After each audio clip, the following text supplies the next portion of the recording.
హలీమ్ సీడ్స్ని అట్లు లేదా దోశల్లో ఉపయోగించేటప్పుడు మ్యాక్సిమం 6 అవర్స్ నానబెట్టాలి.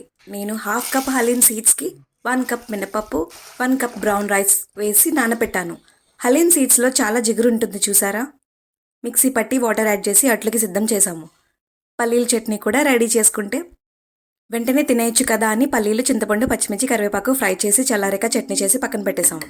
2 అట్లు వేశాను, అయినా అట్టు రావడం లేదు. పిండి ఫ్రెష్గా ఉంది, జిగురు ఎక్కువగా ఉంది. అప్పుడు 1 కప్ ఉప్మా నూక యాడ్ చేస్తే అప్పుడు అందంగా వచ్చాయి. ఇంకా రుచి అంటారా, నెక్స్ట్ డే మార్నింగ్ బ్రేక్ఫాస్ట్లోకి అద్భుతమైన టేస్ట్ కూడా వచ్చింది. పిండి రుబ్బగానే అట్లు లేదా దోశలో అంత టేస్ట్గా రావు కదా. పిండి కూడా నానాలి, అంటే మన భాషలో పులవాలి. హలీమ్ సీడ్స్ని యూజ్ చేసేటప్పుడు నేను చేసిన పొరపాటు మీరు చేయకండి.